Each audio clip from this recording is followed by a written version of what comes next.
हर क्षेत्र की खबर, सबकी नजर।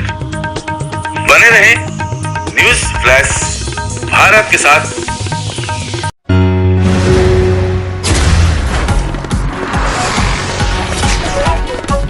प्रेस विज्ञप्ति दिनांक 8 सितंबर 2025 धनबाद में आजसू पार्टी का मिलन समारोह में जिप सदस्य समेत सैकड़ों हुए शामिल।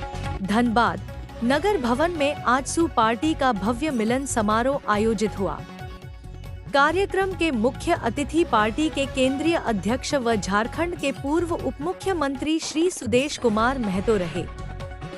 समारोह की शुरुआत गोवा गोलीकांड के वीर शहीदों को श्रद्धांजलि अर्पित करके की गई, जिसमें सभी उपस्थित लोगों ने 2 मिनट का मौन रखकर शहीदों के बलिदान को याद किया।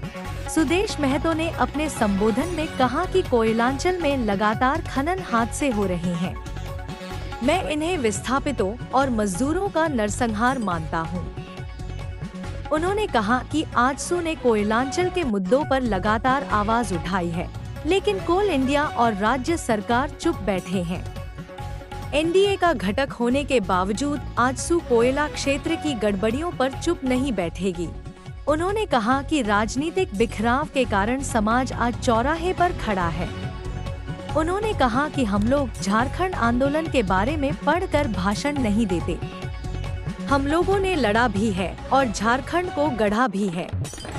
उन्होंने कहा कि आजसू पढ़ाई, दवाई और कमाई की लड़ाई शुरू करेगी।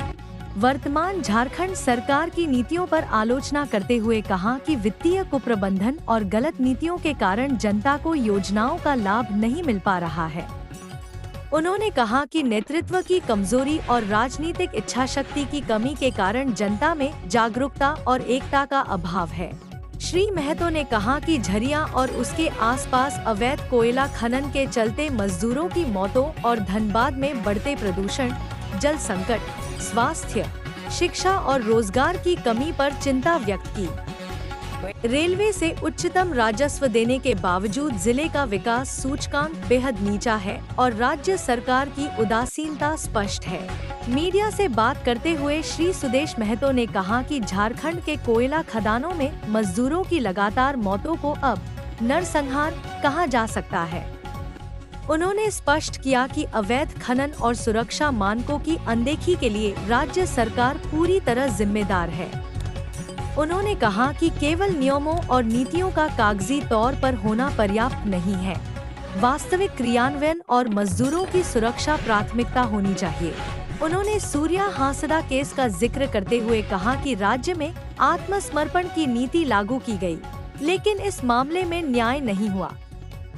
श्री महतो ने न्यायालय और प्रशासन से उचित कार्रवाई करने की मांग की।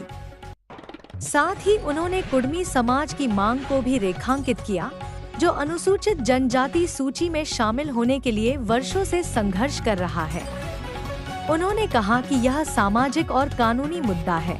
समारोह को पूर्व विधायक डॉ लंबोदर महतो, केंद्रीय उपाध्यक्ष प्रवीण प्रभाकर, जिप उपाध्यक्ष सरिता देवी, बार काउंसिल अध्यक्ष राधेश्याम गोस्वामी, संतोष महतो, संजय मेहता, जिलाध्यक्ष मंटू महतो, जिला प्रभारी अजय सिंह, झरिया विधानसभा प्रभारी विनय कुमार सिंह, यशोदा देवी, दीपक महतो, प्रमोद चौरसिया, रतिलाल महतो, सुभाष रवानी, नरेश महतो, गीता देवी, विशाल महतो, सचिन महतो, भास्कर ओझा, वीरेंद्र निषाद, वीरेंद्र सिंह, गिरधारी महतो आदि नेताओं ने संबोधित किया। पूर्व विधायक डॉक्टर लंबोदर महतो ने कहा कि कानून व्यवस्था की स्थिति चिंताजनक है और बीसीसीएल प्रबंधन तथा राज्य सरकार की विफल नीतियों के कारण प्रभावित जनता को उनके हक का लाभ नहीं मिल रहा। उन्होंने भ्रष्टाचार और डीएमएफटी राशि के दुरुपयोग के मामलों को उजागर किया और कहा कि आजसू पार्टी इस अन्याय के खिलाफ लगातार संघर्ष करेगी।